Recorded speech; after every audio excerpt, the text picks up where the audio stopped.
ಇದನ್ನ ಮುಗಿಸಿ ನಾವು ನೇರವಾಗಿ ಹೊರಟಿದ್ದು ಮಾಜಿ ಪ್ರಧಾನಿ ದೇವೇಗೌಡರ ಪುತ್ಥಳಿ ಬಳಿ ಕಾರ್ಯಕ್ರಮಕ್ಕೆ.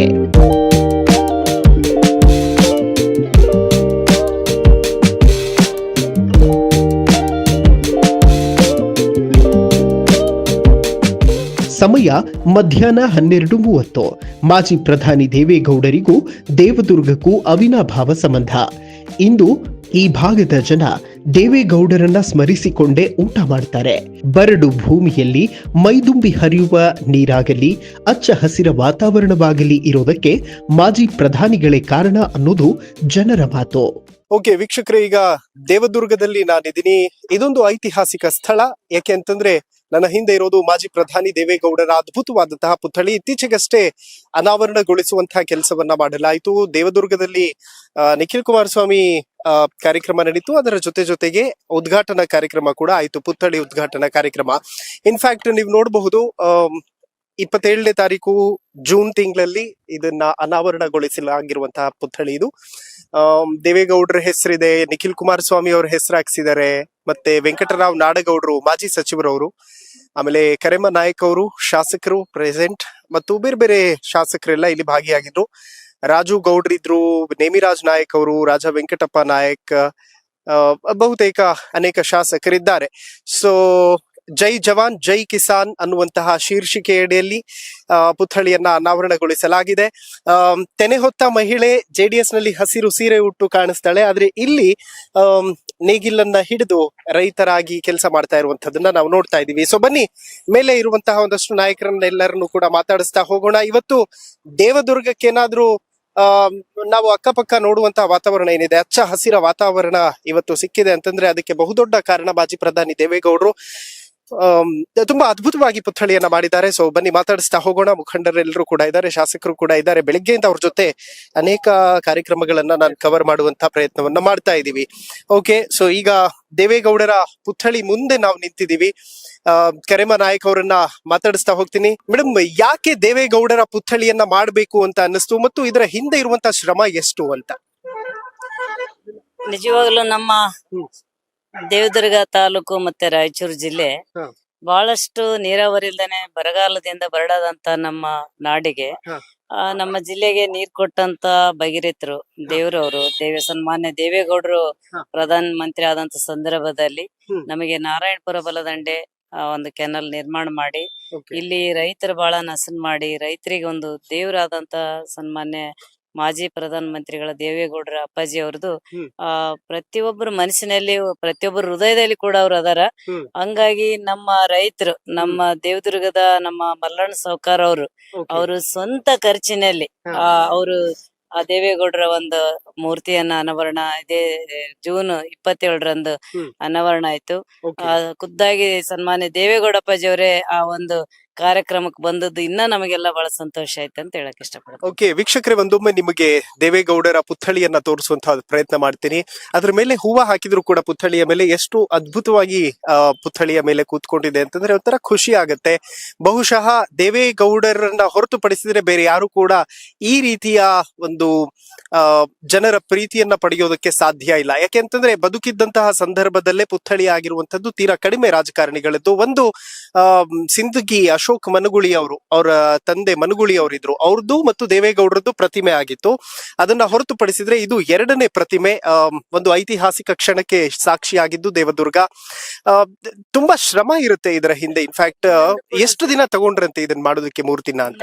ಸುಮಾರು ದಿನಗಳ ಕಾಲ ಇದನ್ನ ತಗೊಂಡು ನಮ್ಮ ರೈತರಿಗೆ ಏನು ಮಲ್ಲಣ್ಣ ಸಾವ್ಕಾರ ಅಂತೀವಿ, ಅವರು ಬಹಳಷ್ಟು ಅಭಿಮಾನದಿಂದ, ಪೂಜ್ಯ ಭಾವನೆಯಿಂದ ಈ ಮೂರ್ತಿನ ನಿರ್ಮಾಣ ಮಾಡಿ ನಮ್ಮೆಲ್ಲರ ಜೊತೆಯಲ್ಲಿ ಅವರು ಕೂಡ ಮಾತಾಡಿ ನಿರ್ಮಾಣ ಮಾಡಿ 1 ವರ್ಷ ತಗೊಂಡಿರ್ಬೇಕಂತ ನನಗ ಅನಿಸ್ತದ.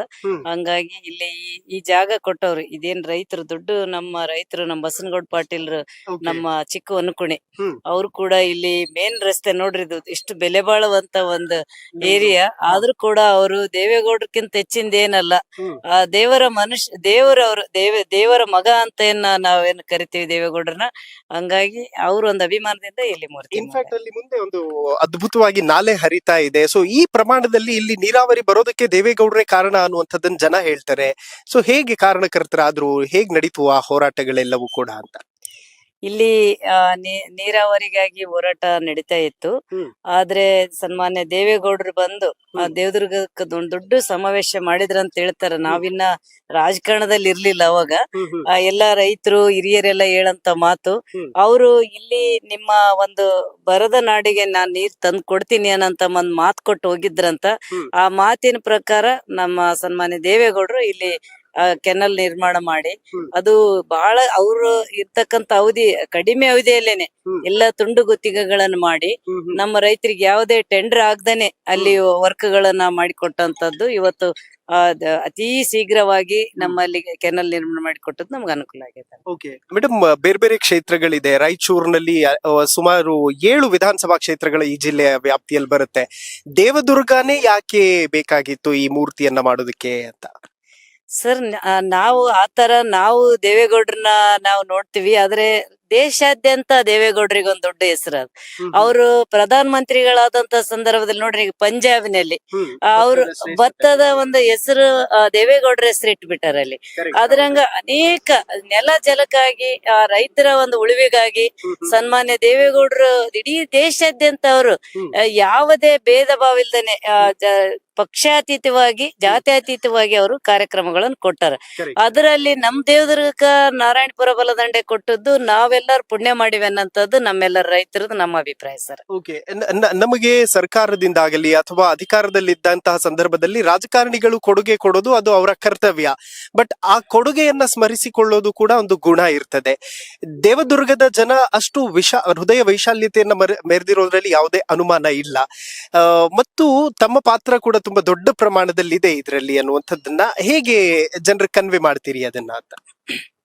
ಎಲ್ಲ ಸರ್ಕಾರಗಳು ಬರ್ತಾವ, ಕಾರ್ಯಕ್ರಮಗಳು ಕೊಡ್ತಾವ, ಅದೇನದ ನಮ್ಮ ಜನರ ಒಂದು ದುಡ್ಡಿನಲ್ಲಿ ಕಾರ್ಯಕ್ರಮಗಳು ಮಾಡ್ತಾರ, ಅದ್ರ ಬಗ್ಗೆ ಏನಿಲ್ಲ. ಆದ್ರೆ ಸನ್ಮಾನ್ಯ ದೇವೇಗೌಡರು ತಗೊಂಡಂತ ತೀರ್ಮಾನ ಯಾಕೆ ನಾವಿಲ್ಲಿ ಅವ್ರ ಮೂರ್ತಿನ ಮಾಡ್ಬೇಕು ಅನ್ನಂತದ್ದು ಬಂದದಂದ್ರೆ ಬರೀ ಕೆನಲ್ ಮಾಡ್ಯಾರ ಅನ್ನಂತ ವಿಷಯಕ್ಕಷ್ಟೇ ಅಲ್ಲ. ಅವ್ರು ಕೆನಲ್ ಮಾಡಿದಂತ ಸಂದರ್ಭದಲ್ಲಿ ಅಲ್ಲಿ ರಿಜಿಸ್ಟ್ರೇಷನ್ ಬಂದ್ ಮಾಡಿದ್ರು. ಆ ರೈತರು ಅಲ್ಲಿ ಕಡಿಮೆ ಬೆಲೆಯಲ್ಲೇ ಬೇರೆಯವರಿಗೆಲ್ಲ ಮಾರಾಟ ಮಾಡ್ತಾರ. ನೀರಾವರಿ ಬಂಧುಗಳೇ ಬೇರೆ ಕಡೆಯಿಂದ ಬಂದು ರೈತರಲ್ಲಿ ಹೊಲ ತಗೊಂಡು ನಮ್ ರೈತರು ಉಳಿಬೇಕು, ಈ ಒಂದು ಕೆನಲ್ ಕೊಟ್ಟದಕ್ಕೂ ಆ ರೈತರಿಗೆ ಅನುಕೂಲ ಆಗ್ಬೇಕು, ಅವ್ರು ಇದ್ರ ಲಾಭ ಪಡ್ಬೇಕು ಅನ್ನಂತದ್ದೇನು ಅವ್ರೇನು ವಿಚಾರ ಮಾಡಿದ್ರಲ್ಲ ಅವಾಗಿನ ಕಾಲದಲ್ಲಿ.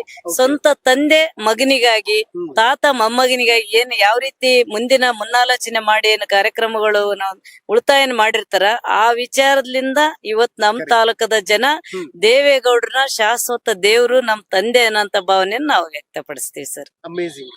ಓಕೆ, ಏನ್ ಹೇಳಿದ್ರು ದೇವೇಗೌಡರು ಪುತ್ಥಳಿನ ನೋಡಿದ ನಂತರ ಅಂತ?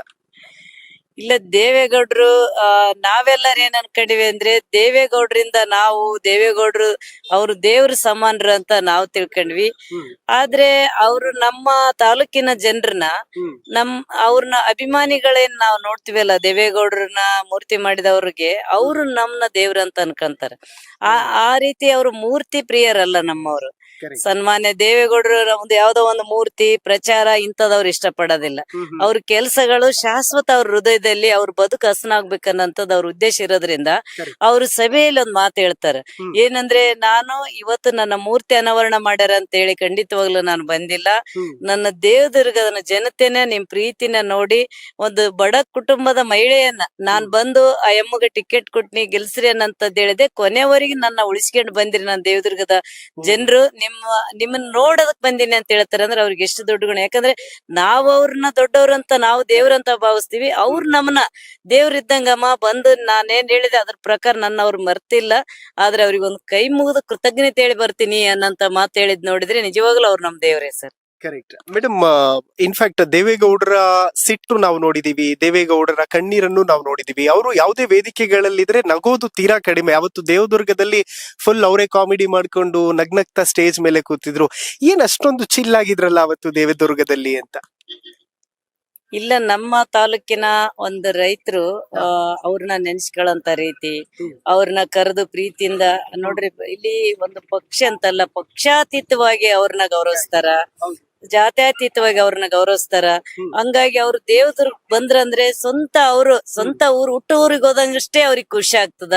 ಈಗ ಹುಟ್ಟೂರಿಗೆ ಹೋದಾಗ ಅವ್ರು ಎಷ್ಟು ಸಂತೋಷ ಪಡ್ತಾರಂದ್ರೆ ನಮ್ ತಾಲೂಕಿಗೆ ಬಂದಾಗ ಅವ್ರು ಸಂತೋಷ ಪಡೋದ್ ನೋಡಿದ್ರೆ ಅವ್ರು ಹೇಳ್ಕೊಂಡದ್ದು ನನ್ ದೇವದುರ್ಗ ನನ್ ಹುಟ್ಟೂರಿದ್ದಂಗ ನಿಮ್ಮಲ್ಲಿ ಅಷ್ಟು ಅಭಿಮಾನ ಅದ, ಹಂಗಾಗಿ ದೇವದುರ್ಗ ನನ್ ತಾಲೂಕ ನನ್ ಊರು ಅಂತೇಳಿ ಅವ್ರು ಹೇಳ್ತಾರಂದ್ರೆ ಅದು ಅದಕ್ಕಿಂತ ಹೆಮ್ಮೆ ವಿಚಾರ ಏನಿಲ್ಲ ನಂತ.